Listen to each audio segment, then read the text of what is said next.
Good morning, Shubhodaya, Elarigo. Happy morning to all of you, and thanks for joining on time. Yeah, you are the achievers, true achievers, ಸಾಧಕರು ನೀವೆಲ್ಲ. So ಸಮಯ ಪರಿಪಾಲನೆ ಮಾಡ್ತಾ ಇದ್ದೀರಾ. Excellent guys, wonderful. ಇವತ್ತು 64ನೇ ತತ್ವ, ಯಶಸ್ಸಿನ ತತ್ವವನ್ನ ಕಲಿಯಕ್ಕೆ ಹೋಗ್ತಾ ಇದ್ದೀವಿ. ಕೊನೆಯ ತತ್ವ ಇವತ್ತು, ಅಲ್ವಾ? 63 ತತ್ವಗಳನ್ನ ಈಗಾಗಲೇ ಕಲ್ತಿದ್ದೀವಿ, ಯಶಸ್ಸಿನ ತತ್ವಗಳು. ಮತ್ತು ಅದನ್ನು ಬಳಸ್ಕೊಂಡು ಜೀವನದಲ್ಲಿ ಅಳವಡಿಸ್ಕೊಂಡು ಅಪಾರವಾದಂತಹ ಲಾಭಗಳನ್ನು ನಾವು ಈಗಾಗಲೇ ಕಂಡುಕೊಂಡಿದ್ದೀವಿ. ಓಕೆ, ಈಗ ಕೊನೆಯದಾದಂತಹ ತತ್ವ ಏನಿರಬಹುದು? ನನ್ನ ಕುತೂಹಲ ಎಲ್ರಿಗೂ ಇದೆ. ಸೊ ಖಂಡಿತ ಅದನ್ನ ಈಗಾಗಲೇ ಕಲಿಯಕ್ಕೆ ಹೋಗ್ತಾ ಇದೀವಿ. ಯಥಾ ಪ್ರಕಾರ ಅದನ್ನು ಕಲಿತು ಅದನ್ನ ಅಳವಡಿಕೆ ಕೂಡ ಮಾಡಿಕೊಂಡು ನಮ್ಮ ಜೀವನದಲ್ಲಿ ಲಾಭವನ್ನ ಕಂಡುಕೊಳ್ತಾ ಇದೀವಿ. ಓಕೆ ಗಾಯ್ಸ್, ಯಾ ಇದಕ್ಕೆ ಮುಂಚೆ ಏನ್ ಮಾಡೋಣ? ಮೊಟ್ಟ ಮೊದಲನೇ ಆದಂತಹ ಆಚರಣೆ, ritual. Yeah bhastrika pranayama 3 set.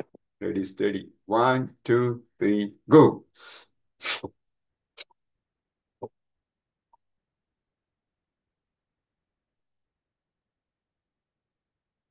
ಒಂದ್ ಸೆಟ್, ಎರಡನೇದು,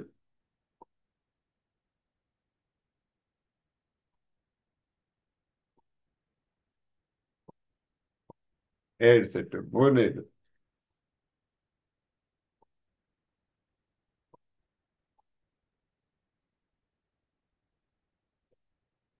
'excellent guys, wonderful wonderful wonderful'.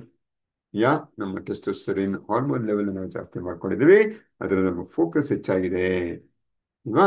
ಈಗ 3 ಘೋಷಣೆ, ನಮ್ಮ ಸುಪ್ತ ಮನಸ್ಸಿಗೆ ನಾವು ಯಾರು ಅಂತ ತಿಳಿಸ್ಕೊಳ್ಳೋ ಸಮಯ. ಓಕೆ, 3 ಚಪ್ಪಾಳೆ, 1 ಘೋಷಣೆ. ರೆಡಿ ಸ್ಟಡಿ, 1 2 3 ಗೋ. ನಾನು ಅಪರಿಮಿತ. ನಾನು ಅಪರಿಮಿತ. ನಾನು ಅಪರಿಮಿತ. ಸ್ನೇಹಿತರೆ, ನಾನು, ನೀವು ಎಲ್ಲರೂ ಅಪರಿಮಿತರೇ.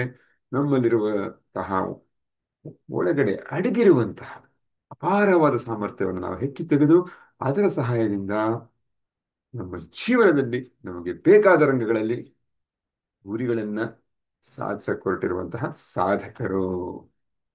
Thank you so much. Yeah quickly ಈಗ ನಾವು ಹೋಗುವ, ನೋಡುವ 64ನೇ ತತ್ವ ಯಾವ್ದ್ರ ಬಗ್ಗೆ ಇದೆ ಅಂತ ತಿಳ್ಕೊಳ್ಳೋಣ. I'm going to share my screen.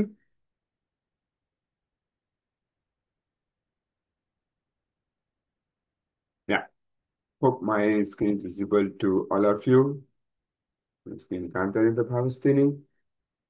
ಯಾ ಚೊಟ್ಟು ಸುದ್ದೊಡ್ಡದು ಮಾಡ್ತೀನಿ ನಾನೀಗ. ಯಾ ಓಕೆ, 64ನೇ ಏನು ತಂತ್ರ, ತತ್ವ, ಎಲ್ಲ ಒಂದು ಅದರ ಸಾರ ಏನ್ ಹೇಳ್ತಾ ಇದೆ ಇವತ್ತು, ಅಲ್ವಾ? ಕೊನೆಯದಾದಂತಹ ತತ್ವ ಎಲ್ಲರಿಗೂ ಕುತೂಹಲ ಇರುತ್ತೆ, ಏನಿರ್ಬೋದು ಅಂತ.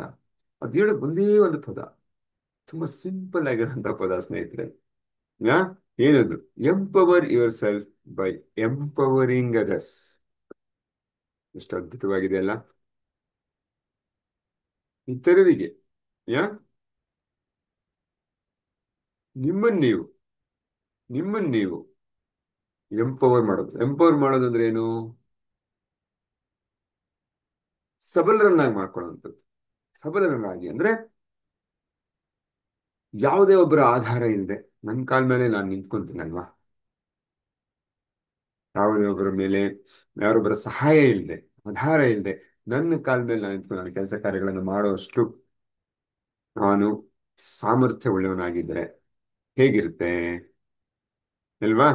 ಸೊ ಹಾಗಾಗಿ ಆ ಆ ಒಂದು ಅಧಿಕಾರ, ಆ ಒಂದು ಶಕ್ತಿ, ಸಾಮರ್ಥ್ಯ ಎಲ್ಲ ಇರುವಂತಹ ವ್ಯಕ್ತಿ ಆಗ್ಬೇಕು ಅಂದ್ರೆ ನಾವು ಬೇರೆಯವ್ರನ್ನ ಸಹಿತ ಅದೇ ರೀತಿ ತಯಾರು ಮಾಡ್ಬೇಕಾಗತ್ತೆ. ಬೇರೆಯವ್ರು ನಾವು ಎಂಪವರ್ ಮಾಡಿದಾಗ ನಾವು ಕೂಡ ಹೆಚ್ಚಿನ ಮಟ್ಟದಲ್ಲಿ ಅದರ ಲಾಭವನ್ನ ಪಡ್ಕೊಳ್ತೀವಿ. ನಮಗ್ ಕೂಡ, ನಾವು ಕೂಡ ಬೇರೆಯವ್ರನ್ನ ಸಬಲರನ್ನಾಗಿ ಮಾಡೋದ್ರಿಂದ ಬೇರೆಯವ್ರನ್ನ ಕೂಡ ನಾವು ಕೂಡ ಸಬಲರನ್ನಾಗಿ ಮಾಡ್ಕೋಬಹುದು ಅಂತ. ಎಷ್ಟು ಅದ್ಭುತವಾಗಿದೆ ಅಲ್ವಾ? Empowerment actually which is lagging in recent times. ಏನ್ ಮಾಡ್ತೀವಿ ಮನೆಯಲ್ಲಿ? ಎಂಪವರ್ ಮಾಡ್ತೀವಾ? ಬರೀ ಆದೇಶಗಳು, ಇನ್ಸ್ಟ್ರಕ್ಷನ್ಸ್ಗಳು, ಕೆಲಸಗಳನ್ನ ಹೇಳ್ಕೊಡುವಂಥದ್ದು. ಈಗ ಮಾಡು ಹಾಗೆ ಮಾಡೋದು ಇನ್ಸ್ಟ್ರಕ್ಷನ್ ಪ್ರತಿಯೊಂದು ಸಾರಿನು. ಜೊತೆಗೆ ಅವ್ರನ್ನ ಹ್ಯಾಂಡ್ ಹೋಲ್ಡ್ ಮಾಡುವಂಥದ್ದು, ಯಾ ಅವ್ರಿಗೆ ತೋರಿಸೋವಂಥದ್ದು, ಈ ತರ ಮಾಡು, ಈ ತರ ಮಾಡು, ಈ ತರ ಮಾಡು, ಈ ತರ ಮಾಡು. ಪ್ರತಿ ಸಾರಿನು ಅವ್ರ ಇನ್ಸ್ಟ್ರಕ್ಷನ್ಸ್ ಇಲ್ಲದೆ ಕೆಲಸನೇ ಮಾಡೋಕ್ಕಾಗಲ್ಲ, ಆ ತರ ಒಂದು ಪರಿಸ್ಥಿತಿಗೆ ಹೋಗ್ಬಿಟ್ಟಿರ್ತಾರೆ ಅವರು. ಅವ್ರಿಗೆ ಮನಸಾರೆ ನಗಾಳದಿಂದ ಒಂದು ಆಸೆ ಬಯಕೆ ಬರಬೇಕು, ಅದನ್ನ ಕೆಲಸ ಮಾಡಬೇಕು ಅಂತ ಹೇಳಿದ್ರೆ, ಆ ಕಾನ್ಫಿಡೆನ್ಸ್ ಬರಬೇಕು ಅಂತ ಹೇಳಿದ್ರೆ, ಆತ್ಮವಿಶ್ವಾಸ ಕೂಡ ಬರಲ್ಲ ಅವಾಗ. ಬೇರೆಯವ್ರು ಪದೇ ಪದೇ ಪದೇ ಸಹಾಯ ಮಾಡ್ತಾ ಇದ್ರೆ ಒಬ್ಬ ವ್ಯಕ್ತಿಗೆ ಆತ್ಮವಿಶ್ವಾಸ ಎಲ್ಲಿಂದ ಬರುತ್ತೆ? ನನಗೆ ಬರ್ತಾ ಇಲ್ಲ, ಅದಕ್ಕೆ ಅವ್ರು ಸಹಾಯ ಮಾಡ್ತಾ ಇದ್ದಾರೆ ಅಂತ ಅನ್ಸ್ಬಿಡುತ್ತೆ. ಮತ್ತೆ ಸುಪ್ತ ಮನಸ್ಸು ವೈರಿಂಗ್ ಆಗ್ಬಿಡುತ್ತೆ. ಅವಾಗ ಏನಾಗುತ್ತೆ ಸ್ನೇಹಿತರೆ, ಯಾವಾಗ ಒಬ್ಬ ವ್ಯಕ್ತಿಗೆ ನಾವು ಎಂಪವರ್ ಮಾಡಲಿಲ್ಲ ಅಂತ ಹೇಳಿದ್ರೆ ಪದೇ ಪದೇ ಅವನ್ನ ನಾವು ಫಾಲೋ ಅಪ್ ಮಾಡ್ಬೇಕಾಗಿದೆ. ಮನೆ ವಿಚಾರಕ್ಕೆ ಸಂಬಂಧಪಟ್ಟ ಹಾಗೆ ಒಂದು ಪದೇ ಪದೇ ಅವ್ರ ಕೆಲಸ ಮಾಡಿಸ್ಲಿಕ್ಕೆ ನಾವು ನಮ್ಮ ಸಮಯನ ಕೊಡ್ಬೇಕಾಗತ್ತೆ, ನಮ್ಮ ಶ್ರಮವನ್ನ ಹಾಕ್ಬೇಕಾಗತ್ತೆ. ಜೊತೆಗೆ ಎಷ್ಟೋ ಸಾರಿ ಸ್ನೇಹಿತರೆ, ವಿ ವಿಲ್ ಏನೋ end up in doing that activity by our side ಅಲ್ವಾ. ನಾವೇ ಮಾಡ್ಬಿಡಿರ್ತೀವಿ ಅವ್ರ ಕೆಲಸ ಕಾರ್ಯಗಳನ್ನ. ನಾವು ಆ ಕಚೇರಿಲಿ ನಾವು ಒಬ್ಬರನ್ನ ಎಂಪವರ್ ಮಾಡಿಲ್ಲ, ನನ್ನ ಸಹಚರರನ್ನ, ಸಹೋದ್ಯೋಗಿಗಳನ್ನ, ನನ್ನ ಆ ಏನು ನನ್ನ ಜೊತೆ ಕೆಲಸ ಮಾಡೋರಿಗೆ ಯಾವ್ದಾದ್ರು ಆಕ್ಟಿವಿಟಿ ನಾನು ಕೊಟ್ಟು ಅದಕ್ಕೆ ತಕ್ಕನಾಗಿ ಕೆಲಸ ಕೊಡೋದೊಂದಿಗೆ ಜೊತೆಗೇನೆ ನಾನು ಅವ್ರಿಗೆ ಬೇಕಾದಂತಹ ಕೆಲಸ ಮಾಡ್ಲಿಕ್ಕೆ ಬೇಕಾದಂತಹ ಒಂಚೂರು ಅಧಿಕಾರವನ್ನ ನಾನು ಕೊಡ್ಲಿಲ್ಲ, ಸ್ವಾತಂತ್ರ್ಯವನ್ನು ನಾನು ಕೊಡ್ಲಿಲ್ಲ ಅಂದ್ರೆ ಅವರು ಅವರ ಒಂದು ಕಾರ್ಯಕ್ಷಮತೆ ಮತ್ತು ಆ ಪರಿಪಕ್ವತೆ ಆ ಕೆಲಸದಲ್ಲಿ ಬರ್ಲಿಕ್ಕೆ ಸಾಧ್ಯ ಇಲ್ಲ, ಆ ಗುಣಮಟ್ಟವನ್ನ ಅವರು ನೀಡ್ಲಿಕ್ಕೆ ಸಾಧ್ಯ ಆಗುದಿಲ್ಲ. ಪ್ರತಿಯೊಂದಕ್ಕೂ ನಿಮ್ಮ ಹತ್ರನೇ ವಾಪಸ್ ಬರ್ತಾರೆ. ಇದೇನ್ ಮಾಡ್ಲಿ, ಇಲ್ಲಿ ಸ್ಟಕ್ ಆಗಿದ್ದೀನಿ, ಈ ಸಮಸ್ಯೆ ಆಗಿದೆ, ಏನ್ ಮಾಡ್ಬೇಕು? ಮತ್ತೆ ನಿಮ್ಮ ಸಮಯನ ನೀವು ಅವ್ರು ಕೊಡ್ಬೇಕಾಗುತ್ತೆ, ಮತ್ತೆ ನಿಮ್ಮ ಐಡಿಯಾಸ್ನ ಕೊಡ್ಬೇಕಾಗುತ್ತೆ, ಮತ್ತೆ ನಿಮ್ಮ ತಂತ್ರಗಳನ್ನ, ಮೆಥಡಾಲಜಿಗಳನ್ನ ಅವ್ರಿಗೆ ಹೇಳ್ಕೊಡ್ಬೇಕಾಗತ್ತೆ. ಹೀಗಾಗಿ ಏನಾಗುತ್ತೆ ಸ್ನೇಹಿತರೆ, ನಿಮ್ಮ ಒಂದು ಕಾರ್ಯಕ್ಷಮತೆ ಏನಾಗುತ್ತೆ, ನಿಮ್ಮ ಒಂದು ಕೆಲಸದ ಗುಣಮಟ್ಟ ಏನಾಗುತ್ತೆ, ನಿಮ್ಮ ಒಂದು ಮಾನಸಿಕ ಸ್ಥಿತಿ ಏನಾಗುತ್ತೆ? ಅದು ಒತ್ತಡ ಅಲ್ವಾ? ನೀವು ಕೆಲಸ ಮಾಡ್ತಾ ಇರ್ತಾರೆ, ಅವ್ರು ಕೆಲಸ ಕೊಟ್ಟಿದ್ದೀರ, ಮತ್ತೆ ಅವರ ಡಿಪೆಂಡಬಿಲಿಟಿ ನಿಮ್ಮ ಮೇಲೆ. ಮತ್ತೆ ನೀವು ಸಮಯ ಕೊಡಬೇಕು, ಜೊತೆಗೆ ನಿಮ್ ಕೆಲಸನೂ ಸಹಿತ ಮಾಡಬೇಕು. ಇದು ಮನೇಲೂ ಸಹಿತ ಹೌದು, ಕಚೇರಿ ಸಹಿತ ಹೌದು, ಹೊರಗಡೆ ಸಹಿತ ಹೌದು, ವ್ಯಾಪಾರದಲ್ಲಿ ಹೌದು. ಪ್ರತಿಯೊಂದರಲ್ಲೂ ನಾವು ಜನರಿಗೆ ಜನರನ್ನ, ನಮ್ಮ ಸುತ್ತಮುತ್ತಲ ಜನರನ್ನ ಎಂಪವರ್ ಮಾಡಬೇಕು. ಕೆಲವರು ಇದು ತಪ್ಪು ಅನ್ಕೊಂತಾರೆ, ಯಾಕಂದ್ರೆ ಡಿಪೆಂಡೆನ್ಸಿ ಇರೋದಿಲ್ಲ, ನನ್ನನ್ನು ಯಾರು ಕೇರ್ ಮಾಡೋದಿಲ್ಲ. ನನಗೆ ಆ ಒಂದು ಕಲೆಯ ಕುಶಲತೆ ನನ್ನಲ್ಲಿ ಇರಬೇಕು, ಜನ ಅವಾಗ ನನ್ನಿಂದ ಸಹಾಯ ಪಡ್ಕೋಬೇಕು, ನನ್ನ ಇನ್ವಾಲ್ವ್ಮೆಂಟ್ ಇರಬೇಕು,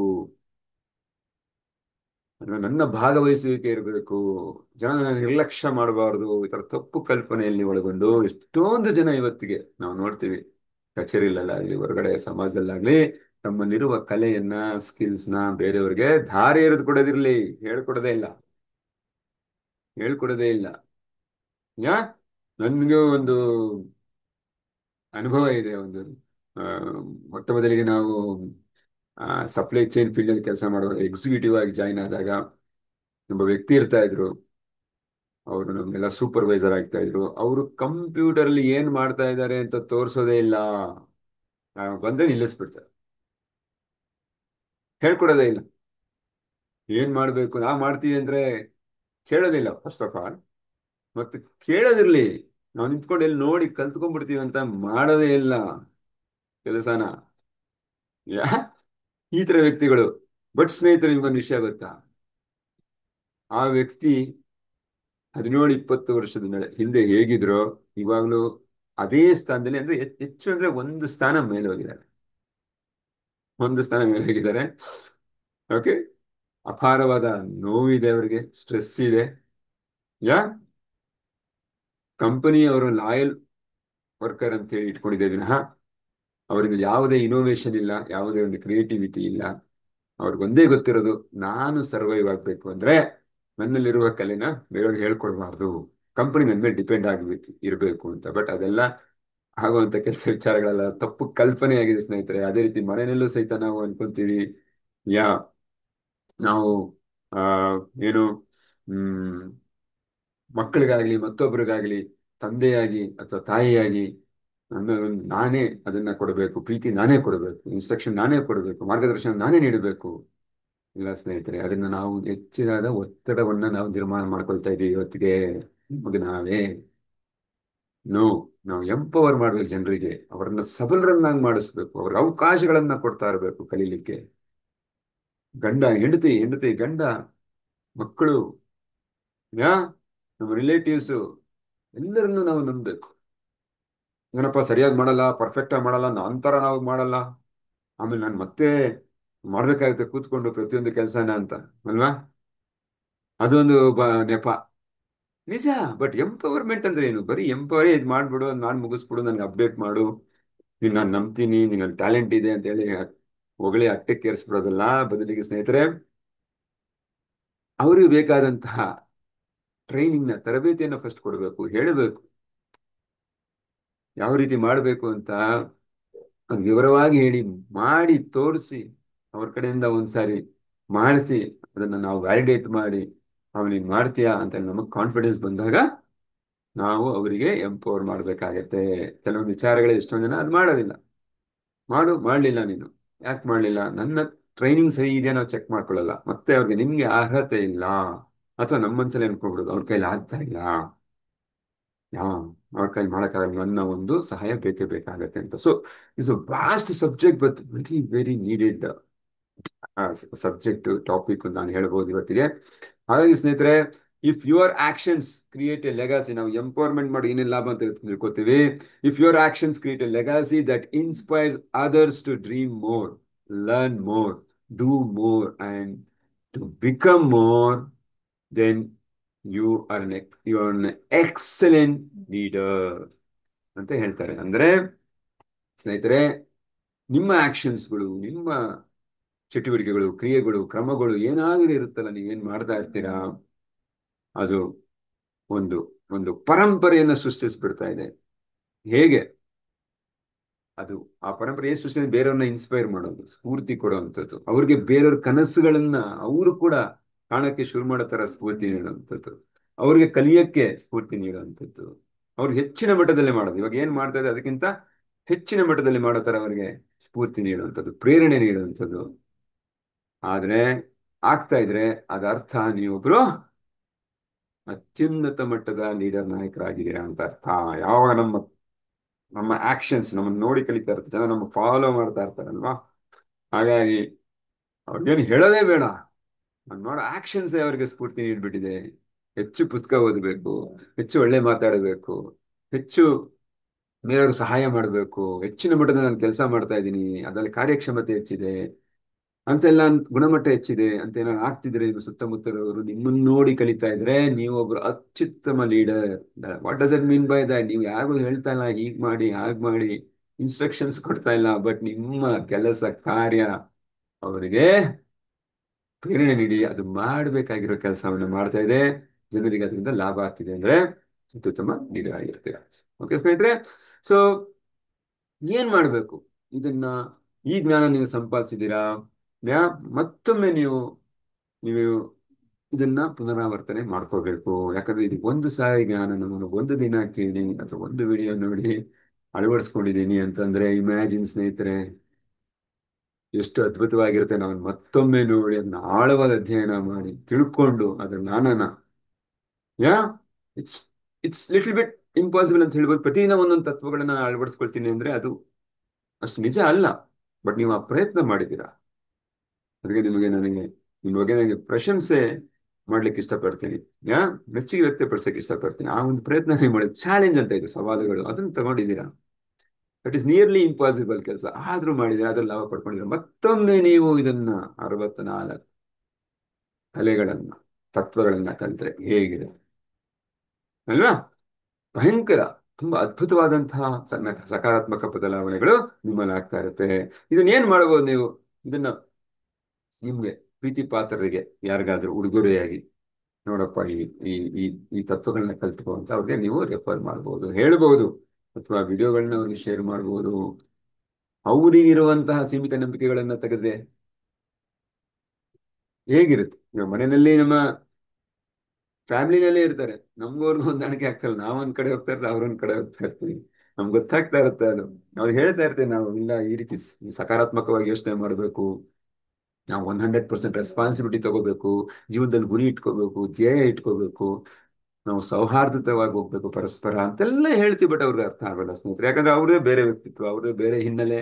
ನಾವು ಅವತ್ತು ಹೇಳಿರೋ ತರ ಯಾವಾಗಲೂ ವ್ಯಕ್ತಿತ್ವಗಳ ನಡುವೆ ಆಗುವಂಥದ್ದು ಡಿಫರೆನ್ಸ್ ಆಫ್ ಒಪಿನಿಯನ್, ವ್ಯಕ್ತಿಗಳ ನಡುವೆ ಕಚೇರಿ ಇರ್ಬೋದು, ಬಿಸ್ನೆಸ್ ಇರ್ಬೋದು, ಹೊರಗಡೆ ಅಪರಿಚಿತರ ಸಹಿತ ಇರ್ಬೋದು ಅಲ್ವಾ. ಹಾಗಾಗಿ ನಮ್ಮೊಂದು ಅವಕಾಶ ಇದೆ, ಅವರು ಕೂಡ ಈ ಜ್ಞಾನನ ಹಂಚಲಿಕ್ಕೆ. ಅವರು ಕೂಡ ಆ ಜ್ಞಾನವನ್ನು ಪಡ್ಕೊಂಡ್ರೆ, ಅವ್ರಿಗಿರುವಂತಹ ಲಿಮಿಟಿಂಗ್ ಬಿಲೀಫು, ಸೀಮಿತ ನಂಬಿಕೆ ಹೋದ್ರೆ, ಅವ್ರಿಗೆ ಕೂಡ ಕಾನ್ಫಿಡೆನ್ಸ್ ಲೆವೆಲ್ ಜಾಸ್ತಿ ಆದ್ರೆ ನಮ್ಮ ಮನೆಯಲ್ಲಿ ಹೇಗಿರುತ್ತೆ ಅಲ್ವಾ. ಕ್ಲಾಸ್ ಇರ್ತಿತ್ರಲ್ಲ ಅದ್ರಾಗ ಓಕೆ, ಮತ್ ಇದ್ ಆನ್ ಮಾಡಿದ್ರೆ ಅದು ಹೋಗತ್ರಿ. Please mute yourself. ಯಾರಿದು ಹ್ಮ್, ದಯವಿಟ್ಟು ಮ್ಯೂಟ್ ಮಾಡಿ. ಯಾ, ಸೊ ಹೇಗಿರುತ್ತೆ ಅಲ್ವಾ. ಜನ ಇವಾಗ ಏನಾಗ್ತಾ ಇದಾರೆ, ಎಲ್ಲ ಹತಾಶೆಯಲ್ಲಿ ಜೀವನ ಮಾಡ್ತಾ ಇದಾರೆ, ಗುರಿ ಇಲ್ಲ, ಆತಂಕ, ಚಿಂತೆ, ಭಯ ಅಲ್ವಾನ.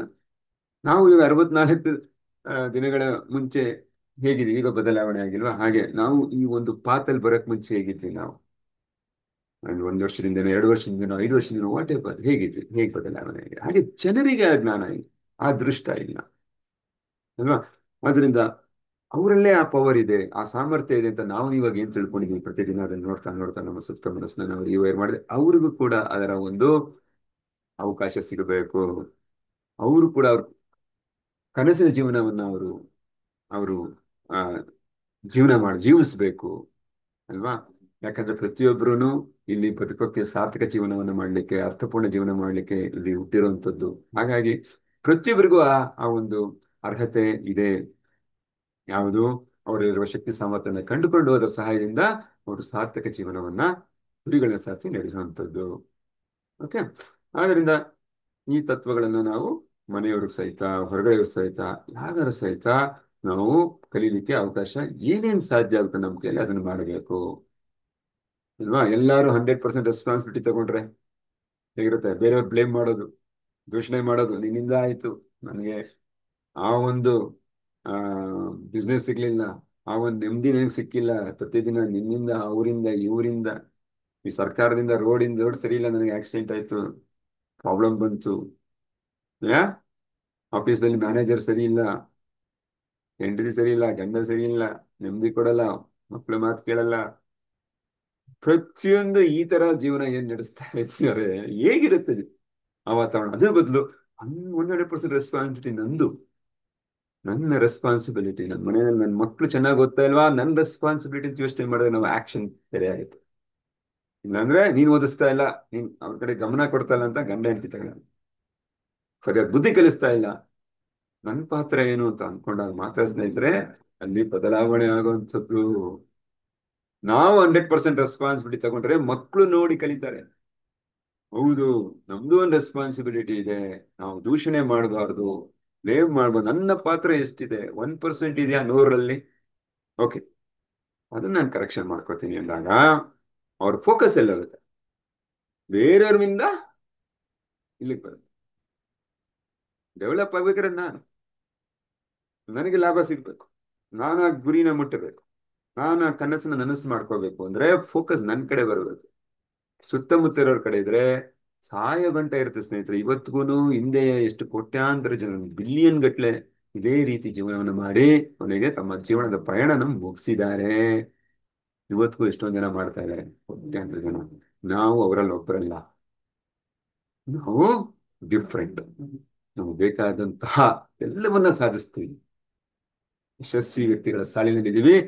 ಜೊತೆಗೆ ಇದನ್ನ ನಾವು ಪ್ರಾಕ್ಟೀಸ್ ಮಾಡೋ ಮೂಲಕ ನಮ್ಮ ಮಕ್ಕಳಿಗೆ ಸ್ಫೂರ್ತಿ ನೋಡ್ತಾ ಇದೀವಿ. ಅವರು ಕೂಡ ಹೇಳಿ ಕಲಿಯೋದಲ್ಲ, ಅವರು ನೋಡಿ ಕಲಿಯುವಂಥದ್ದು ಅಲ್ವಾ. ಅವತ್ತು ನಾವು ಮಾತಾಡ್ತೀವಿ, ನಮ್ಮ ಮಕ್ಕಳು ಪುಸ್ತಕ ಓದ್ಬೇಕು ಅಂತ ಹೇಳಿದ್ರೆ ನಾನೊಂದು 15 ಪುಸ್ತಕ ಫಸ್ಟ್ ಓದ್ಬೇಕು, ಅದು ನೋಡಿ ಅವ್ರಿಗೆ ಬರುತ್ತೆ. ಅದೇ ರೀತಿ ಪ್ರತಿಯೊಂದು ಗುಣನೂ ಅವರಲ್ಲಿ ಏನೋ ಬಂದಿದೆ, ಅದಕ್ಕೆ ಕಾರಣ ನಾನು ಅಥವಾ ನಮ್ಮ ಪರಿಸರ. ಓಕೆ ಸ್ನೇಹಿತರೆ, ಸೊ ಹಾಗಾಗಿ ಅದನ್ನ ಹೇಗಿರುತ್ತೆ ಅನ್ನೋದನ್ನ ನೆನಪಿಸ್ಕೋಬೇಕು. ಮತ್ತೆ ಇದನ್ನ ಸಮಾಜದಲ್ಲಿ ಎಲ್ಲರಿಗೂ ಕೊಟ್ರೆ, ಇವನ್ ಈಗ ಕೈದಿಗಳು ಇದನ್ನ, ಈ ಸಕ್ಸಸ್ ಪ್ರಿನ್ಸಿಪಲ್ನ ಕಲ್ತ್ಕೊಂಡ್ರೆ ಹೇಗಿರುತ್ತೆ ಅಲ್ವಾ. ಬಿಸ್ನೆಸ್ ಪಾರ್ಟ್ನರ್ಸ್ ಕಲ್ತ್ಕೊಂಡ್ರೆ ಹೇಗಿರುತ್ತೆ. ನಂತರ ಎಲ್ಲರಿಗೂ ಅನ್ವಯ ಆಗುತ್ತೆ. ಸ್ಪೋರ್ಟ್ಸ್ ಪರ್ಸನಾಲಿಟಿ ಇರ್ಬೋದು, ಪ್ರತಿಯೊಬ್ಬರಿಗೂ ಇದು ಅನ್ವಯ ಆಗುತ್ತೆ. ಬಟ್ ಇದರಿಂದ ಒಂದು ಉತ್ತಮವಾದಂತಹ ಪ್ರಪಂಚನ ನಿರ್ಮಾಣ ಮಾಡೋದು ಎಲ್ಲರೂ ಈ ಒಂದು ಸಕ್ಸಸ್ ಪ್ರಿನ್ಸಿಪಲ್ ಎಲ್ಲ ಬೇಡ, ಒಂದೇ ಪ್ರಿನ್ಸಿಪಲ್ ಕಲ್ತ್ರೆ ಸಾಕು ಅಲ್ವಾ? ನಿಮ್ಗೆಲ್ಲ ಗೊತ್ತಿದೆ, 100% ರೆಸ್ಪಾನ್ಸಿಬಿಲಿಟಿ ತಗೊಂಡ್ಬಿಟ್ರೆ ಸಾಕು ಅವ್ರಿಗೂ. ಇಡೀ ಪ್ರಪಂಚ ಹೇಗಿರುತ್ತೆ ಯೋಚನೆ ಮಾಡಿ. ಯಾರು ಒಬ್ರು ದೂಷಣೆ ಮಾಡಿದೆ, ಬ್ಲೇಮ್ ಮಾಡಿದೆ ಅಲ್ವಾ? ಎಷ್ಟು ಅದ್ಭುತವಾಗಿದೆ. If you if you would thoroughly know anything, teach it to others. ನಿಮಗೆ ಏನಾದ್ರೂ ಚೆನ್ನಾಗಿ ಒಂದು ಅಂಶ ಗೊತ್ತಿದ್ರೆ ಅದನ್ನು ಬೇರೆಯವ್ರಿಗೆ ಹೇಳ್ಕೊಡಿ ಅಂತ ಹೇಳ್ತಾರೆ ಟೈರೋನ್ ಎಡ್ವರ್ಡ್ಸ್, ಅಮೆರಿಕನ್ ಥಿಯಾಲಜಿ ಥಿಯಾಲಜಿಯನ್ ಇವರು, ಸಾರಿ. ಇವ್ರು ಹೇಳ್ತಾರೆ, ನಿಮಗೆ ಏನಾದ್ರೂ ಚೆನ್ನಾಗಿ ಒಂದು ವಿಷಯ ಗೊತ್ತಿದ್ರೆ, ವಿಚಾರ ಗೊತ್ತಿದ್ರೆ, ಕೆಲಸ ಗೊತ್ತಿದ್ರೆ ಅದನ್ನ ಬೇರೆಯವ್ರಿಗೆ ಹೇಳ್ಕೊಡಿ, ನಿಮ್ಮಲ್ಲೇ ಇಟ್ಕೋಬೇಡಿ. ಅದರಿಂದ ಅವ್ರು ಸಬಲರಾಗ್ತಾರೆ ಆ ಜ್ಞಾನ ಪಡ್ಕೊಂಡು. ಹ ಯಾಕೆಂದ್ರೆ ನಾವು ಹೆಚ್ಚಿನ ಮಟ್ಟದಲ್ಲಿ ಕಲಿಯೋಕ್ಕೆ ಸಾಧ್ಯ ಆಗೋದು ಯಾವಾಗ? ನಾವು ಬೇರೆಯವ್ರಿಗೆ ಹೇಳ್ಕೊಟ್ಟಾಗ. ಸರ್ ನಾವು ನೆಟ್ವರ್ಕ್ ಇಶ್ಯೂ ಇದೆ ಅನ್ಸುತ್ತೆ ಸರ್ ನಿಮ್ಮ ಕಡೆ. ಸಾರಿ, ಈಗ ನೋಡ್ತಾ ಇದ್ದೀನಿ ಮೆಸೇಜು. ನಿಜವಾಗ್ಲೂ ಸಮಸ್ಯೆ ಇದೆಯಾ? ನನ್ನ ಮಾತು ಕೇಳ್ತಾ ಇದೆಯಾ? Can somebody confirm? Or you want me to repeat? ಹಾ, ಕ್ಲಿಯರ್ ಕ್ಲಿಯರ್ ಕ್ಲಿಯರ್ ಇದೆ ಸರ್. ಕರೆಕ್ಟ್ ಆಗಿದೆ ಸರ್, ಕರೆಕ್ಟ್ ಕರೆಕ್ಟ್ ಆಗಿದೆ. ಆಗಿದೆಯಾ? ಓಕೆ. ರವೀಶ್ ಅವ್ರು ಬರಲಿಲ್ಲ, ನೆಟ್ವರ್ಕ್ ಇಶ್ಯೂ ಇದೆ. Okay, it's clear. ರವೀಶ್ ಒಂಚೂರು ಚೆಕ್ ಮಾಡ್ಕೊಳ್ಳಿ ನಿಮ್ ಕಡೆ ಏನಾದ್ರು ಆಗಿದೆಯಾ ಅಥವಾ ಈಗಾಗಲೇ ಸಮಸ್ಯೆ ಬಗೆಹರಿದೆಯಾ ಅಂತ. Okay, thank you so much. ನಿಮ್ ವಿಡಿಯೋನು ಬರ್ತಾ ಇಲ್ಲ ಸರ್ ನನಗೆ. Oh, I see, I see. ಬೇರೆಯವ್ರಿಗೆ ಬರ್ತಾ ಇದೆಯಾ? ಬರ್ತಿದೆ sir. Yes sir, audio video clear ಇದೆ ಸರ್. ಬರುತ್ತೆ, ನಿಮ್ಗೆ ಕ್ಲಿಯರ್ ಇದೆ. ಓ ರವೀಶ್, ಐ ಥಿಂಕ್ ನಿಮ್ ಕಡೆ ಏನೋ ಸಮಸ್ಯೆ ಇರ್ಬೋದು ಒಂಚೂರು. ಮತ್ತೆ ಲಾಗೌಟ್ ಲಾಗಿನ್ ಆಗಿ ಏನಾದ್ರು ಮಾಡ್ತೀರಾ ಹೇಗೆ? ಸರ್ ಲಾಗೌಟ್ ಆಗ್ತೀನಿ sir. Okay, thank you. Yeah, Ravi ಬರೀತಾ ಇದ್ದಾರೆ, sharing knowledge is self help indeed. Yeah, ಖಂಡಿತವಾಗ್ಲೂ ಹೌದು. ನಮ್ಮ ನಾಲೆಜ್ನ ಬೇರೆಯವ್ರಿಗೆ ಹಂಚಿದ್ರೆ ನಮಗೆ ಸಹಾಯ ಆಗುತ್ತೆ ಅಲ್ವಾ? ಒಂದು ನಾವು ಬೇರೆಯವ್ರಿಗೆ ನಾವೇನ ಒಂದು ವಿಚಾರನ ಕಲ್ತ್ಕೋಬೇಕು ಅಂದ್ರೆ, ನಾವು ಅದ್ರಲ್ಲಿ ಮಾಸ್ಟರ್ ಆಗ್ಬೇಕಂದ್ರೆ, ನಿಪುಣರಾಗ್ಬೇಕಂದ್ರೆ, ಒಂದು ನಾವು ಅದನ್ನ ಬೇರೆಯವರಿಗೆ ಕಲಿಸ್ತಾ ಇರ್ಬೇಕಂತ ಅಲ್ವಾ? ಕಲಿಸ್ತಾ ಇರುವಾಗ ಏನಾಗುತ್ತೆ, ಅದು ರೀಇನ್ಫೋರ್ಸ್ಮೆಂಟ್ ಆಗುತ್ತೆ. ನಾವು ಮತ್ತೆ ಆ ವಿಚಾರಗಳನ್ನ ನೆನೆಸ್ಕೊಂತೀವಿ, ಮತ್ತೆ ಮತ್ತೆ ವಿಚಾರಗಳನ್ನ ನೆನೆಸ್ಕೊಂಡು ಎಷ್ಟು ಸಾರಿ ನಾವು ಬೇರೆಯವ್ರಿಗೆ ಒಬ್ರಿಗೆ ಹೇಳ್ಕೊಟ್ಟಾಗ ಅವ್ರು ಅದನ್ನ ಕಲ್ತ್ಕೊಂಡು ಹೇಗೆ ಅಳವಡಿಸ್ಕೊಂಡು ಅವ್ರ ಲಾಭ ಆಗುತ್ತೆ. ಬಟ್ ನಾವು ಪದೇ ಪದೇ ಅದನ್ನ ಹೇಳ್ತಾ ಇದ್ರೆ ಹೆಂಗಿರುತ್ತೆ, ಎಷ್ಟು ಲಾಭ ಸ್ನೇಹಿತ ನಮಗೆ. ಆ ವಿಚಾರ ಎಷ್ಟು ಆಳವಾಗಿ ಬೇರೆಯವ್ರು ಬಿಡುತ್ತೆ ನಮ್ಗೆ. ಆದ್ರಿಂದ ಅದು ತುಂಬಾನೇ ಮುಖ್ಯ ಆಗುತ್ತೆ ಬೇರೆಯವ್ರಿಗೆ ಹೇಳ್ಕೊಡುವಂಥದ್ದು. ಮತ್ತೆ ಸೊ ದಟ್ ಈಸ್ ವಾಟ್. ಬೇರೆಯವ್ರಿಗೆ ಒಳ್ಳೇದಾಗ್ತಾ ಇದ್ರೆ ಏನಾಗ್ತಾ ಇದೆ, ಅವಾಗ ನಮ್ಗೇನಂತ ಭಾವನೆ ಬರುತ್ತೆ, ಈಗ ನಮ್ಮಿಂದ ಬೇರೆಯವ್ರಿಗೆ ಒಳ್ಳೇದಾಗ್ತಿದೆ ಅಂದಾಗ ನಾವು ಕೂಡ ಅವ್ರಿಗೆ ಪ್ರೇರಣೆ ನೀಡ್ತಾ ಇದ್ದೀವಿ. ನಮಗೂ ಹೆಚ್ಚಿನ ಆತ್ಮವಿಶ್ವಾಸ ಹೆಚ್ಚಾಗತ್ತೆ. ನಾವು ಹೆಚ್ಚು ಹೆಚ್ಚು ದೊಡ್ಡ ಕಾರ್ಯಗಳನ್ನ ನಾವು ಬೇರೆಯವ್ರಿಗೆ ಅಥವಾ ಸಮಾಜಕ್ಕೆ ನೀಡಬಹುದು. ಮತ್ತು ಹೆಚ್ಚು ಹೆಚ್ಚು ನಾಯಕರನ್ನ ಸಹಿತ ನಾವು ಸೃಷ್ಟಿ ಮಾಡಬಹುದು, ನಮಗೆ ಅರಿವಿಲ್ಲದೆ. ಬಾಪ ನೀನ್ ನಾಯಕರನ್ನ ಮಾಡ್ತೀನಿ ಅಲ್ಲ. ನನ್ನ ನೀವು ನೋಡಿರ್ತೀರ ಮನೇಲಿ, ಇದು ಹೊರಗಡೆ ಊರಲ್ಲಿ, ಆಫೀಸಲ್ಲಿ, ಕಚೇರಿಯಲ್ಲಿ ಯಾರೋ ಒಬ್ರು ಇರ್ತಾರೆ ನಿಮ್ಗೆ ಇನ್ಸ್ಪೈರ್ ಮಾಡಿರೋರು, ಚಿಕ್ಕ ವಯಸ್ಸಿಂದನೇ ಸಹಿತ. ಅವ್ರು ನೋಡಿದ್ರೆ ನೋಡ್ತಾ ಇರ್ಬೇಕಪ್ಪ. ಅಥವಾ ಆ ಒಂದು ಟೀಚರು ಎಷ್ಟು ಅದ್ಭುತವಾಗಿ ನಮ್ಗೆ ಟೀಚ್ ಮಾಡ್ತಾ ಇದ್ದಾರೆ, ಮರೆಯಕ್ಕಾಗಲ್ಲ. ಎಷ್ಟೋ ಟೀಚರ್ಸ್ ಇರ್ತಾರೆ, ಅವ್ರು ನಾವು ಮರೆಯಲ್ಲ ಅಲ್ವಾ? ನಾವು ಊರಲ್ಲಿ ಯಾರೋ ಒಬ್ರು ನಾಯಕರು, ಯಾರೋ ಒಬ್ರು ಇರ್ತಾರೆ, ಅವ್ರು ನಾವು ಇನ್ಸ್ಪೈರ್. ನಮ್ಮ ಸಂಬಂಧದಲ್ಲಿ ಒಬ್ರು ಇರ್ತಾರೆ, ಅವ್ರ ಹತ್ರ ಹೋಗೋಣ ನಾವೇನಾದ್ರು ಸಮಸ್ಯೆ ಆದ್ರೆ, ಹೌದು ಡಿಸ್ಕಸ್. ಸಿ, ಅವ್ರು ಯಾವಾಗ್ಲೂ ಹೇಳಿಲ್ಲ ಬನ್ರಿ ನಾನ್ ನಾಯಕ ನನ್ನ ಹತ್ರ ಅಂತ, ಯಾರು ಹೇಳಿಲ್ಲ. ಅವ್ರನ್ನ ನಾವು ಅವರ ಗುಣಗಳನ್ನ ನೋಡಿ ಕಲ್ತ್ಕೊಂಡು, that means they are the true leaders ಸ್ನೇಹಿತರೆ. ಸೊ ಹಾಗಾಗಿ ಎಲ್ಲಾದ್ರೂ ಆಗ್ಲಿ, ಧಾರ್ಮಿಕ ಸ್ಥಳಗಳಲ್ಲಾಗ್ಲಿ, ಕಚೇರಿಯಲ್ಲಾಗ್ಲಿ, ಕುಟುಂಬದಲ್ಲಾಗ್ಲಿ, ಎಲ್ಲರೂ ಈ ಪ್ರಿನ್ಸಿಪಲ್ಸ್ ನ ಕಲ್ತ್ಕೊಂಡಿದ್ರೆ ಎಷ್ಟು ಅದ್ಭುತವಾಗಿರೋದು ಅನ್ನೋದನ್ನ ನಾವು ಯೋಚನೆ ಮಾಡಬೇಕು. So teach these principles to others. ಎಲ್ಲರಿಗೂ ಇದನ್ನ ನಾವು ಟೀಚ್ ಮಾಡ್ಬೇಕಾಗತ್ತೆ. ನೀವು ಕ್ರಿಯೇಟ್ ಮಾಡ್ಕೊಳ್ಬಹುದು ಅದ ಸಿಚುವೇಶನ್. ಎಲ್ಲೋ ಒಂದ್ ಕಡೆ ಜನ ಸ್ನೇಹಿತರು ಕೂತಿರ್ತಾರೆ, ಏನೋ ಒಂದು ಹರಟೆ ಹೊಡಿಯೋಬಹುದು, ಯಾವುದೋ ಒಂದು ಪ್ರಿನ್ಸಿಪಲ್ ಟಕ್ ಅಂತ ಹೇಳ್ಬಿಡೋದು, ಅವಂಗ ಅದ್ರಲ್ಲಿ ಲಾಭ ಆಗುತ್ತೆ. ಅಫ್ಕೋರ್ಸ್ ಫ್ಯೂ ಪೀಪಲ್ಸೇ ಏನಪ್ಪ ಬೋರಿಂಗ್ ಆಗಿ ಅಂತ ಅಲ್ಲ, ಇದು ಲಾಭ ಬರುತ್ತೆ. ನಾವು ಬರೋ ಥರ ನಾವು ಹೇಳಿದಾಗ ಅವ್ರಿಗೆ ಅರ್ಥ ಆಗುತ್ತೆ.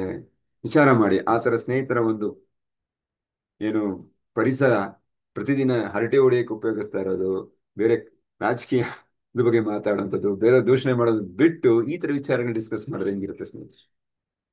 ಎಷ್ಟು ಅದ್ಭುತವಾಗಿರುತ್ತಲ್ಲ. ಹಾಗೆ ನೀವು ಕ್ರಿಯೇಟ್ ಮಾಡ್ಕೋಬಹುದು ಯಾವುದೋ ಒಂದು ಶಾಲೆ, ಮನೆ ಹತ್ರ ಇರೋ ಶಾಲೆಯಲ್ಲಿ ಮಕ್ಕಳಿಗೆ ಅದನ್ನ ಗುಣಗಳನ್ನ ಯಾವುದೋ ಒಂದು ತತ್ವನ ಒಂದು ಹೇಳ್ಕೊಡೋದು ಒಂದಿನ ಹೋಗಿ. ಯಾ ನಿಮ್ಮ ಕಚೇರಿಯಲ್ಲಿ ಕೂಡ ಹೇಳ್ಕೊಡೋವಂಥದ್ದು. ಯಾ ಮತ್ತೆ ಫ್ಯಾಮಿಲಿಯಲ್ಲಿ ಆವಾಗ ವಾರಕ್ಕೊಂದ್ಸರಿ ಈ ಒಂದು ತಂತ್ರನ ಮಾತಾಡೋಣ, ಇದನ್ನ ನಾವು ಅಳವಡಿಸ್ಕೊಳ್ಳೋಂಥದ್ದು ಮಾಡ್ಕೋಬಹುದು. ಅದರಿಂದ ತುಂಬಾನೇ ಲಾಭ ಇರುತ್ತೆ ಸ್ನೇಹಿತರೆ, ತುಂಬಾ ಲಾಭ ಇರುತ್ತೆ. When you lift up others they will lift up you. Exactly. ನಾವು ಬೇರೆಯವರನ್ನ ಮೇಲೆ ಆ ಎತ್ತಕ್ಕೆ ಪ್ರಯತ್ನ ಪಡ್ತೀವಿ ಅಥವಾ ಎತ್ತುತ್ತೀವಿ ಮೇಲಕ್ಕೆ, ಅಂದ್ರೆ ಅವರಿರುವ ಪ್ರಸ್ತುತ ಸ್ಥಿತಿಯಿಂದ ಅವನು ಉನ್ನತ ಮಟ್ಟಕ್ಕೆ ಯಾವುದೇ ಒಂದು ರಂಗದಲ್ಲಿ, ಹಣಕಾಸು, ಸಂಬಂಧ, ಯಾ ವಿದ್ಯೆ, ನಾಲೆಡ್ಜ್, ಯಾವುದಾಗಿರ್ಲಿ, ಬಿಸ್ನೆಸ್, ಅವನ ನೆಕ್ಸ್ಟ್ ಲೆವೆಲ್ ಕರ್ಕೊಂಡೋದ್ರೆ ಅವು ಕೂಡ ನಮ್ಮನ್ನ ಖಂಡಿತವಾಗ್ಲೂ ಆ ಲೆವೆಲ್ ಗಿಡಕ್ಕೆ ಪ್ರಯತ್ನ ಪಡ್ತಾರೆ ಅಲ್ವಾ. ನಿಮ್ಗೆಲ್ಲ ಅನುಭವ ಆಗಿದೆ.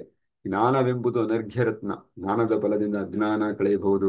ಇದನ್ನು ಇತರರಿಗೆ ಹಂಚಿದಾಗ ಮಾತ್ರ ಸಾರ್ಥಕತೆ. Excellent sir, excellent. ಬೇರೆ ಸರ್ ಹೇಳಿದ್ದಾರೆ, ಅದ್ಭುತವಾದ ಮಾತುಗಳನ್ನು ಹೇಳಿದ್ದಾರೆ. ಜ್ಞಾನ ಅನ್ನೋದು, ನಾಲೆಜ್ ಅನ್ನೋದು ಒಂದು ಅಮೂಲ್ಯವಾದಂತಹ ರತ್ನ, ಬೆಲೆ ಕಾಲದಂತಹ ಒಂದು ರತ್ನ ಅದು. ಅದರಿಂದ ಅಜ್ಞಾನ ಕಳಿಬಹುದು, ಇತರರಿಗೆ ಹಂಚಿದಾಗ ಮಾತ್ರ ಸಾರ್ಥಕತೆ. ಸಾರ್ಥಕತೆ ಯಾವಾಗ? ಯಾ ನಮ್ಮ ಹತ್ರ ಇಟ್ಕೊಂಡಾಗಲ್ಲ, ಬಚ್ಚಿಟ್ಕೊಂಡಾಗಲ್ಲ ಆ ರತ್ನನ, ಆ ಖಜಾನೆನ, ತಿಜೋರಿನ, ಅಲ್ವಾ, ಬೇರೆಯವ್ರಿಗೆ ಹಂಚಿದಾಗ. ಮತ್ತೆ ಹಂಚಲಿಕ್ಕಬಹುದು. ಈಗ ಹಣಕ್ಕಿಂತ ಹೆಚ್ಚಾಗಿ ನಾವು ಜ್ಞಾನ ಎಷ್ಟು ಬೇಕಾದ್ರೂ ಹಂಚಬಹುದು. ನನ್ನ ಹತ್ರ ಇಷ್ಟು ಜ್ಞಾನ ಇದೆ, ಇವನಿಗೆ ಕೊಟ್ಟೆ, ನನ್ನ ಹತ್ರ 1 ಕೋಟಿ ಇತ್ತು, 1 ಕೋಟಿ ಕೊಟ್ಟಾಯ್ತು, ಖಾಲಿ. ನೋ ಅಲ್ವಾ? ಎಷ್ಟು ಅದ್ಭುತವಾಗಿದೆ ಅಲ್ಲ. Thank you sir, thank you, thank you. ಅದ್ಭುತವಾಗಿದೆ ಅದು. ಜ್ಞಾನ ಹಂಚಿದಷ್ಟು ಹೆಚ್ಚಾಗ್ತಾ ಇತ್ತು. ಅದೇ ಒಂದು ಡಿಫ್ರೆನ್ಸ್ ನಾವು ಬೇರೆದಕ್ಕೆ ಹೋಲಿಕೆ ಮಾಡಿದಾಗ. ಅದ್ಭುತ. More you help other people succeed in life, the more they will want to help you succeed ಅಂತ ನಾವು ನೋಡಿದ್ವಿ. ಅವ್ರು ನಾವು ಸಹಾಯ ಮಾಡಿದಾಗ ಅವ್ರು ನಮಗೂ ಕೂಡ ಸಹಾಯ ಮಾಡ್ತಾರೆ, ಪರಸ್ಪರ ಆಗುತ್ತೆ. ಮತ್ತು ಬೇರೆ ಜನಗಳಿಗೂ ಸಹಾಯ ಮಾಡ್ತಾರೆ. ಆ ಬುದ್ಧಿನ, ಆ ಒಂದು ಜ್ಞಾನನ ಅವ್ರು ಪಡ್ಕೊಂಡಿರೋದ್ರಿಂದ ಇತರರು ಕೂಡ ಅವರು ಸಹಾಯ ಮಾಡಿ ಅವ್ರನ್ನು ಕೂಡ ಸಮಾಜದಲ್ಲಿ ಅಪ್ಲಿಫ್ಟ್ ಮಾಡ್ತಾರೆ ಅಥವಾ ಮೇಲೆತ್ತಿ ತರ್ತಾರೆ. ಅಂದ್ರೆ ಸಮಾನ ಮನಸ್ಕರಾಗ್ತಾರೆ. ಕೋಪ, ದ್ವೇಷ, ಏನು ಸ್ವಾರ್ಥ, ಮತ್ಸರ, ಯಾ ಹೊಟ್ಟೆ ಕಿಚ್ಚು, ಇದೆಲ್ಲ ಹೋಗ್ಬಿಡುತ್ತೆ. ಇಮ್ಯಾಜಿನ್ ಮಾಡ್ಕೊಳ್ಳಿ ಸಮಾಜ ಹೇಗಿರುತ್ತೆ ಅಲ್ವಾ. ಇವೆಲ್ಲ ಮೂಲ ಕಾರಣಗಳು ತಾನೇ ಇವತ್ತಿಗೆ ಏನು ಸಮಾಜದಲ್ಲಿ ಆಗ್ತಾ ಇದೆ ಘಟನೆಗಳು. ಇದಕ್ಕೆಲ್ಲ ಮೂಲ ಕಾರಣ ಈ ಎಮೋಷನ್ಸ್ಗಳು, ಈ ಗುಣಗಳು, ಇವೆಲ್ಲ ಹೋದ್ರೇಗಿರುತ್ತೆ. ಎಲ್ಲರೂ ಈ ತತ್ವಗಳನ್ನ ಫಾಲೋ ಮಾಡ್ತಾ ಇದ್ದಾರೆ, ಎಲ್ಲರೂ ಅಳವಡಿಸ್ಕೊಂಡಿದ್ದಾರೆ ಸಮಾಜದಲ್ಲಿ. ಎಷ್ಟು ಚೆನ್ನಾಗಿರುತ್ತೆ ಅಲ್ವಾ. ಓಕೆ ಓಕೆ ಹೆಂಗಿರ್ಬೇಕು ಅಂದ್ರೆ, ಒಬ್ಬ ಸ್ಪಿರಿಚುವಲ್ ಲೀಡರ್ ಹೇಗೆ ಹೇಳ್ಕೊಡ್ತಾರೆ ಅಂತ ಹೇಳಿದ್ರೆ, be a teacher to those below you. ಎಷ್ಟು ಚೆನ್ನಾಗಿದೆ. ನಿಮ್ಗಿಂತ ಕೆಳಗಡೆ ಹಂತದಲ್ಲಿರುವ, ಅಂದ್ರೆ ಜ್ಞಾನದಲ್ಲಿ, ಅವ್ರಿಗೆ ನೀವು ಗುರುಗಳಾಗಿ ಮತ್ತು ಮಾರ್ಗದರ್ಶನ ನೀಡಿ, ಹೇಳ್ಕೊಡಿ, ಜ್ಞಾನವನ್ನು ಹಂಚಿ. Student to who is above you. ನಿಮಗಿಂತ ಹೆಚ್ಚು ಜ್ಞಾನ ಉಳ್ಳವರಿಗೆ, ಅವ್ರಿಗೆ ನೀವು ಸ್ಟೂಡೆಂಟ್ ಆಗಿ, ಶಿಷ್ಯರಾಗಿ, ಸೊ ಅವ್ರನ್ನ ಕಲ್ತ್ಕೋಬಹುದು ಅಲ್ವಾ. ನಂತರ ಏನ್ ಹೇಳ್ತಾರೆ, fellow traveller and helpmate to those on the same level. ನಮ್ಮ ಜೊತೆಯಲ್ಲಿ, ನಮ್ಮ ಲೆವೆಲ್ಗೆ ಇರುವಂತ, ನಮ್ಮ ಜ್ಞಾನದಷ್ಟೇ ಇರುವಂತಹ ಜನರ ಜೊತೆಗೆ ನಾವು ಸಹ ಪ್ರಯಾಣಿಕರಾಗಿರಬೇಕು ಆ ಒಂದು ಪ್ರಯಾಣದಲ್ಲಿ. ಯಾ ಮತ್ತೆ ಅವರಿಗೆ ಪರಸ್ಪರ ಸಹಾಯ ಮಾಡ್ತಾ ಇರಬೇಕು. ಹೀಗಿದ್ದಾಗ ಮಾತ್ರ ಜ್ಞಾನ ನಾವು ಹೆಚ್ಚು ಮಾಡ್ಕೊಳ್ಳಿಕ್ಕೆ ಸಾಧ್ಯ. ಅದರಿಂದ ನಮಗೆ ಜೀವನದಲ್ಲಿ ಬೇಕಾದಂತಹ ಗುರಿಗಳನ್ನು ಸಾಧಿಸಲಿಕ್ಕೆ ಸಾಧ್ಯ ಆಗುತ್ತೆ. ಸೊ ಇದೊಂದು ಮೂಮೆಂಟ್ ಅಂತ ಶುರು ಮಾಡ್ಬೇಕು ಅಂತ ಲೇಖಕರು ಕೂಡ ಇಚ್ಛೆ ಪಡ್ತಾರೆ. ಮೂಮೆಂಟ್ ಕೂಡ ಆಗಿದೆ ಕೂಡ. ಬಿಲಿಯನ್ ಗಟ್ಟಲೆ ಜನ ಇದನ್ನು ಕಲ್ತಿದ್ದಾರೆ, ಅಳವಡಿಸ್ಕೊಂಡಿದ್ದಾರೆ, ಅದನ್ನ ಲಾಭ ಕೂಡ ಪಡ್ಕೊಂಡಿದ್ದಾರೆ. If you think you are too small to have an impact, try going to bed with a mosquito in the room ಅಂತ ಹೇಳ್ತಾರೆ. Anita Roddick, founder of the Body Shop, 77 million customers ನ ಹೊಂದಿರೋ ಈ ಕಂಪನಿ ಹೇಳ್ತಾರೆ. ಈ ಅನಿತಾ ರಾಡಿಕ್ ಅವರು founder, ಸಂಸ್ಥಾಪಕರು.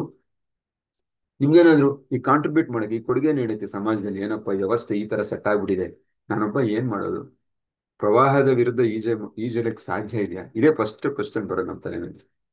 ನಾನ್ ಸರಿ ಇದ್ದೀನಿ, ಬಟ್ ಸಮಾಜ ಸರಿ ಇಲ್ಲ, ವ್ಯವಸ್ಥೆ ಸರಿ ಇಲ್ಲ, ಸರ್ಕಾರ ಸರಿ ಇಲ್ಲ, ಪರಿಸರನೇ ಸರಿ ಇಲ್ಲ. ಹಾಗಾದ್ರೆ ಏನ್ ಮಾಡಕ್ ಸಾಧ್ಯ? ಅಳಿಲ್ ಸೇವೆ ಅಂತ ಹೇಳಿದೀವಲ್ಲ ನಾವು. ಅಳಿಲ್ ಸಹಿತ ರಾಮನಿಗೆ ಸಹಾಯ ಮಾಡತ್ತಂತ ಸೇತುವೆ ಕಟ್ಲಿಕ್ಕೆ ಅಲ್ವಾ. ಆ ಒದ್ದೆ ಮಾಡ್ಕೊಂಡು ಮೈನ ಮರಳಲ್ಲಿ ಒಟ್ಲಾಡಿ ಅಲ್ಲಿ ಹೋಗಿ ಆ ಮರಳನ್ನ ಅಲ್ಲಿ ಹಾಕಕ್ ಹೋಗುತ್ತೆ. ಅದರ ನಂಬಿಕೆ ನೋಡಿ ಸ್ನೇಹಿತರೆ. ಅಂದ್ರೆ ಅದ್ರ ಅರ್ಥ ಏನು, ಆ ಸೇತುವೆ ಕಟ್ಲಿಕ್ಕೆ ಅದರ ಕಾಂಟ್ರಿಬ್ಯೂಷನ್ ಇದೆ, ಅದನ್ನ ಯಾರು ಅಲ್ಲಗಳಿಕ್ಕಾಗಲ್ಲ. ಹೌದಾ ಅಲ್ವಾ? ಹೌದಾ ಅಲ್ವಾ? ಸೊ ನಮಗೆ ಅದ್ರ ಬಗ್ಗೆ ಅರಿವಿರ್ಬೇಕು. ಒಂದು ಮೂಮೆಂಟ್ ಒಬ್ಬ ವ್ಯಕ್ತಿಯಿಂದ ಶುರು ಆಗುತ್ತೆ. ಹೌದಾ? ಹಿಸ್ಟ್ರಿ ನೋಡಿದ್ರೆ, ಇತಿಹಾಸ ನೋಡಿದ್ರೆ, ಒಬ್ಬ ಬಸವಣ್ಣ ಅಲ್ವಾ, ಒಬ್ಬ ಗಾಂಧೀಜಿ, ಒಬ್ಬ ಸುಭಾಷ್ ಚಂದ್ರ ಬೋಸ್, ಅಲ್ಲ, ಒಬ್ಬೊಬ್ಬರಿಂದನೇ. ನಮ್ ಕೈಲಿ ಆಗಲ್ಲ ಅಂತ ಹೇಳಿದ್ರೆ ಅದು ಸಾಧ್ಯ ಆಗಲ್ಲ, ಮೂಮೆಂಟ್ ಆಗ್ಲಿಕ್ಕೆ ಸಾಧ್ಯ ಆಗ್ತಾ ಇರಲ್ಲ ಅದೊಂದು. ಹಾಗಾಗಿ ನಾನು ತುಂಬಾ ಚಿಕ್ಕವನಪ್ಪ, ಇದೆಲ್ಲ ನಾನು ಬದಲಾಯಿಸಕ್ ನನ್ಗೆ ಯಾಕೆ ಬೇಕು, ನನ್ನ ಜೀವನ ನಾನು ಮಾಡೋಣ ಅಂತ ಅಂದ್ಕೊಂಡ್ರೆ ಇರ್ಬೋದು. ಅವಾಗ ನಾವು ಈಗೇನು ಕೋಟ್ಯಾಂತರ ಜನ, ಬಿಲಿಯನ್ ಗಟ್ಟಲೆ ಜನ ಇಷ್ಟೊತ್ತವರೆಗೂ ಬದುಕಿದ್ರು, ಸತ್ತಿದ್ದಾರೆ, ಈಗಲೂ ಇದ್ದಾರೆ, ಅವರ ಸಾಲಿನಲ್ಲಿ ಒಬ್ಬರಾಗ್ತೀವಿ ಅಷ್ಟೇ. ನಮ್ಮ ಆಯ್ಕೆ ಅದು, ನಮ್ಮ ಆಯ್ಕೆ. ಇಲ್ಲ, ನಾನು ಒಂದು ಭವಿಷ್ಯವನ್ನು ನಿರ್ಮಾಣ ಮಾಡ್ತೀನಿ. ಯಾಕೆಂದ್ರೆ ನನ್ನ ಸಂತತಿ ಕೂಡ ಇದೆ, ನನ್ನ ಕುಟುಂಬ ಇದೆ, ನನ್ನ ಪರಿಸರ ಇದೆ, ಜನರೆಲ್ಲ ಇದ್ದಾರೆ, ಅವ್ರಿಗೆ ಅದರ ಅನುಕೂಲ ಆಗ್ಲಿ. ಆಗ ನಾನು ಅವ್ರಿಗೆ ಹೋದ್ರೆ ಅವರಿಂದ ನೆಕ್ಸ್ಟ್ ಜನರೇಷನ್ ಹೋಗುತ್ತೆ ಅಂತ ಹೇಳಿ ನಾವು ಅದು ಒಂದು ಅದಮ್ಯವಾದಂತಹ ಬಯಕೆಯನ್ನು, ಗುರಿಯನ್ನು ಮೂಡಿಸ್ಕೊಂಡ್ರೆ ಹೇಗಿರುತ್ತೆ ಸ್ನೇಹಿತರೆ ಅಲ್ವಾ? ಆ ಒಂದು ಸಣ್ಣ ಸೊಳ್ಳೆ ಒಂದು ರೂಮಲ್ಲಿ ನಾವು ಮಲಗಿದಾಗ ನಿದ್ದೆ ಮಾಡ್ಲಿಕ್ಕೆ ಬಿಡಲ್ಲ, ಒಂದೇ ಸೊಳ್ಳೆ ನಮ್ಗೆ ಸರಿಯಾಗಿರೋಂಥ ನಿದ್ದೆನ ಮಾಡಕ್ ಬಿಡೋ ಅಷ್ಟು ಶಕ್ತಿಶಾಲಿ ಅದು. ಅದನ್ನ ಹೊಡೆಯಕ್ಕೆ ಎಷ್ಟು ಕಷ್ಟಪಟ್ಟರು ತಪ್ಪಿಸ್ಕೊಳ್ಳುತ್ತೆ. ಹೊಡೆಯೋಷ್ಟೂ ನಮ್ಗೆ ಎಚ್ಚರಿಕೆ ಇರೋದಿಲ್ಲ. ನಿದ್ದೆ ಬರ್ತಾ ಇರುತ್ತೆ, ಎದಳಕ್ಕೂ ಆಗಲ್ಲ, ಅದ್ ಕಡೆ ಬಿಡೋದಕ್ಕೂ ಆಗಲ್ಲ. ಬಟ್ ನಿದ್ದೆ ಮಾತ್ರ ಬೆಳಿಗ್ಗೆ ಅಷ್ಟೊತ್ತಿಗೆ ನಾವು ಸರಿಯಾಗಿ ಮಾಡಿರಲ್ಲ.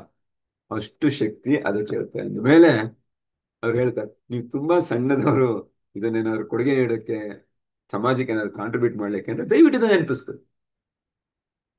ದಯವಿಟ್ಟು ಇದನ್ನ ನೆನಪಿಸ್ಕೊಳ್ಳಿ ಸಾಕು. ಅಷ್ಟು ಪವರ್ ಇರುತ್ತೆ ಒಂದು ಮಸ್ಕಿಟಿಗೆ ಅಂದ್ಮೇಲೆ ನಮಗೆ ಎಷ್ಟಿರ್ಬೇಡ. ಸೊ ಆ ಸಾಮರ್ಥ್ಯನ ನಾವು ಕಂಡ್ಕೋಬೇಕು. ಆ ಒಂದು ಹಾದಿಯಲ್ಲಿ ನಾವಿದ್ದೀವಿ, ಅದು ತುಂಬಾ ಸಂತೋಷದ ವಿಚಾರ ಸ್ನೇಹಿತರೆ. ಅದರಿಂದ ಇದನ್ನು ಮೂಮೆಂಟ್ ಆಗಿ ಮಾಡ್ಬೇಕು ನಾವು. ಯಾ ಮೂಮೆಂಟ್ ಆಗಿ ಮಾಡ್ಬೇಕು. ಮೂವ್ಮೆಂಟ್ ಒಂದು ಆ ಇದನ್ನ ಕನ್ನಡದಲ್ಲಿ ನನಗೆ ಸರಿಯಾಗಿ ಹೇಳಕ್ ಬರ್ತಾ ಇಲ್ಲ, ಬಟ್ ಒಂದು ಹೋರಾಟ ಅಂತ ಹೇಳಲಿಕ್ಕೆ ಬರಲ್ಲ. ಕೆನ್ ಸಂಬಡಿ ಹೆಲ್ಪ್ ಮೂಮೆಂಟ್ ಕನ್ನಡದಲ್ಲಿ ಏನ್ ಹೇಳ್ತಾರೆ ಅಂತ ಯಾರಾದ್ರೂ ಸಹಾಯ ಮಾಡ್ಲಿಕ್ಕಾಗತ್ತಾ?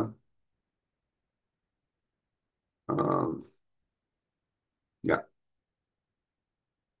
ಸೊ ಆ ಒಂದು ರೆವಲ್ಯೂಷನ್, ಆ ಕ್ರಾಂತಿನ ತರಬೇಕು ನಾವು ಈ ನಮ್ಮ ಇದರಲ್ಲಿ ಏನಂತಾರೆ, ಚಳುವಳಿ. Thank you sir, thank you so much. Exactly, ಸ್ವಾತಂತ್ರ್ಯ ಚಳುವಳಿ, ಫ್ರೀಡಮ್ ಮೂವ್ಮೆಂಟ್, ಆ ತರದ್ದೊಂದು ಮೂವ್ಮೆಂಟ್ ನ ನಾವು ಇದನ್ನು ಮಾಡಿದ್ರೆ ಎಕ್ಸಲೆಂಟ್ ಸರ್. ಆ ನಾವು ಯಾವ ರೀತಿ ಆಗುತ್ತೆ, ಎಲ್ಲ ಜನರಿಗೂ ಅದು ಮುಟ್ಟುತ್ತೆ ಸ್ನೇಹಿತರೆ, ಎಲ್ಲ ಜನರಿಗೂ ಅದು ಮುಟ್ತಾ ಹೋಗುತ್ತೆ. ಹಾಗಾಗಿ ಹೇಗೆ ನಮಗೆ ಸ್ವಾತಂತ್ರ್ಯ ಸಂಗ್ರಾಮದಲ್ಲಿ ಚಳುವಳಿಯ ಮೂಲಕ ನಮಗೊಂದು ಸ್ವಾತಂತ್ರ್ಯ ಸಿಕ್ತು ನಮ್ಮ ದೇಶಕ್ಕೆ, ಅದು ಒಂದು ರಿಸಲ್ಟ್, ಫಲಿತಾಂಶ. ಅದೇ ರೀತಿ ಎಲ್ಲರಿಗೂ ಈ ಒಂದು ಲಿಮಿಟಿಂಗ್ ಬಿಲೀಫ್ ಇಂದ, ಈ ಒಂದು ಸೀಮಿತ ನಂಬಿಕೆಗಳಿಂದ, ಅವ್ರ ಬಗ್ಗೆ ಅವರಿಗೆ ಇರಬಹುದಂತಹ ನಕಾರಾತ್ಮಕ ಅಭಿಪ್ರಾಯಗಳಿಂದ ಅವರು ಸ್ವಾತಂತ್ರ್ಯ ಹೊಂದಿದರೆ, ಅದನ್ನು ಮುಕ್ತಿ ಹೊಂದಿದರೆ ಹೇಗಿರುತ್ತೆ ಸ್ನೇಹಿತರೆ ಅಲ್ವಾ?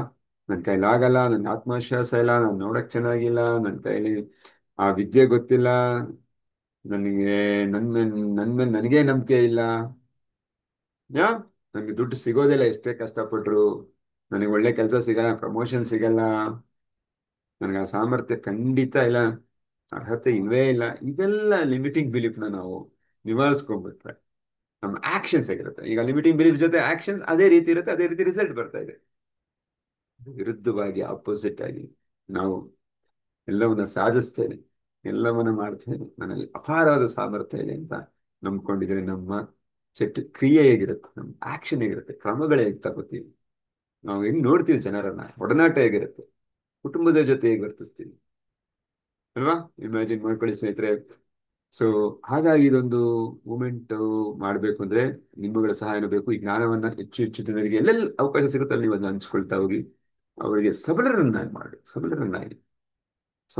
ಮಾಡಿದಾಗ ಅವರು ಸಹಿತ ನಮಗೆ ಸಹಾಯ ಮಾಡ್ತಾರೆ. ಪರಸ್ಪರ ಸ್ನೇಹಿತರೆ, ಇದೊಂದು ಸಮಾಜದಲ್ಲಿ ನಾವಿದ್ದೀವಿ, ಎಲ್ಲರ ಸಹಾಯ ಸಹಕಾರ ಸೌಹಾರ್ದತೆ ಇದ್ರೇನೆ ನಾವು ಒಂದು ಅದ್ಭುತವಾದಂತಹ ಒಂದು ಆ ಏನು ಒಂದು ಒಂದು ಪ್ರಪಂಚವನ್ನು ನಾವು ಸೃಷ್ಟಿ ಮಾಡಬಹುದು ಮತ್ತು ನಮ್ಮ ಎಲ್ಲ ಆಸೆಗಳನ್ನು ನೀವು ನೆರವೇರಿಸಿಕೊಂಡು ಒಂದು ಸಾರ್ಥಕ ಜೀವನ ಅರ್ಥಪೂರ್ಣವನ್ನ ನಾವು ನೆರವೇರಿಸಬಹುದು ಸ್ನೇಹಿತರೆ. Thank you so much yeah for joining this last and final session of this series 64 success principles ನ ಕೊಟ್ಟ ಕಡೆಯ ಪ್ರಿನ್ಸಿಪಲ್ ಇದು. ಬಟ್ ಅದರೊಟ್ಟಿಗೆ ನಮ್ಮ ಪ್ರಯಾಣ ಮುಗಿದಿಲ್ಲ, ಈಗ ಶುರುವಾಗಿದೆ ಸ್ನೇಹಿತರೆ. ಆಕ್ಚುಲಿ ಹೇಳ್ಬೇಕಂದ್ರೆ ಎಸ್ 64 ತಂತ್ರಗಳನ್ನ ಕಲ್ತು ಬಿಟ್ಟಿದ್ದೀನಿ, ಬಟ್ ಅದನ್ನ ಅಳವಡಿಕೆ ಮಾಡಬೇಕು, ಬೇರೆಯವ್ರಿಗೆ ಕೂಡ ಅದನ್ನ ಕಲಿಸ್ಬೇಕು.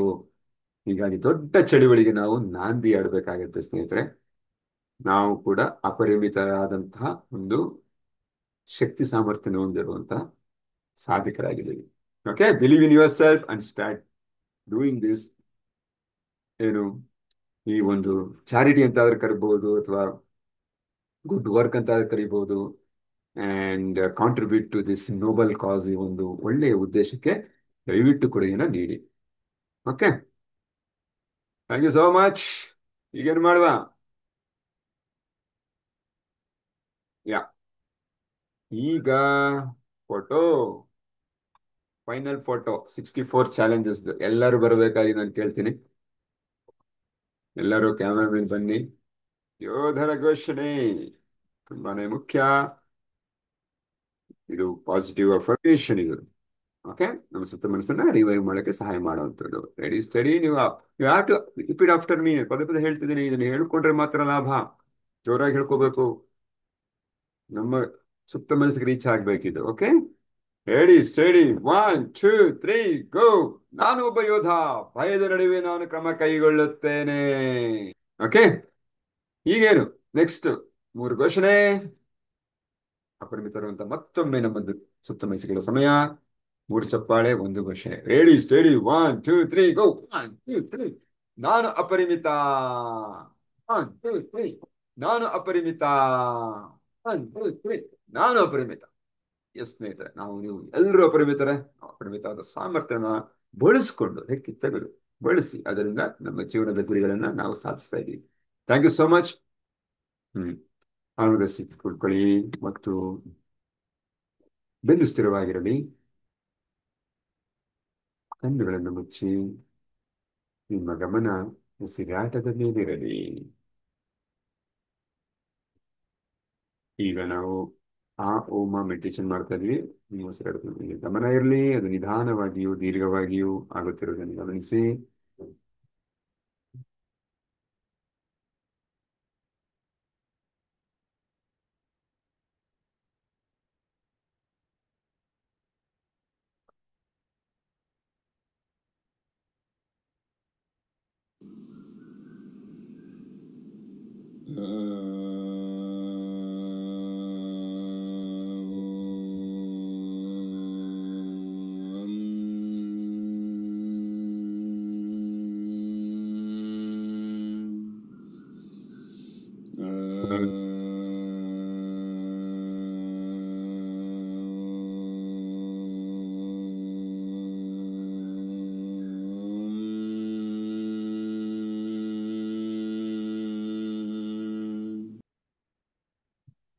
ನಿಧಾನವಾಗಿ 2 ಕೈಗಳನ್ನ ಪರಸ್ಪರ ಹಚ್ಕೊಂಡು ಅದರ ಶಾಖವನ್ನ ಕಣ್ಣುಗಳನ್ನು ಹೊತ್ಕೊಂಡು ಕಣ್ಣನ್ನು ನಿಧಾನವಾಗಿ ಬಿಡುತ್ತಾ ಹಸ್ತವನ್ನು ಗಮನಿಸಿ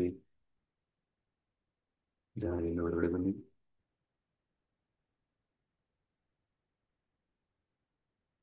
thank you so much for joining this session. ನಿಮ್ಮೆಲ್ಲ ಒಳ್ಳೆಯದಾಗಲಿ, ಶುಭವಾಗಲಿ.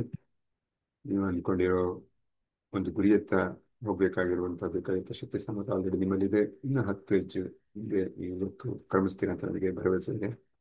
ಓಕೆ ಸ್ನೇಹಿತರೆ, ಮತ್ತೊಮ್ಮೆ ಥ್ಯಾಂಕ್ ಯು ಸೋ ಮಚ್. ಎಲ್ಲರಿಗೂ ಧನ್ಯವಾದಗಳು. ನಾವು ನಾಳೆ ಸಿಗೋಣ, ಭೇಟಿಯಾಗೋಣ, ಮೋಜು ಮಸ್ತಿ ಮಾಡೋಣ. Party time. Thank you. All the best.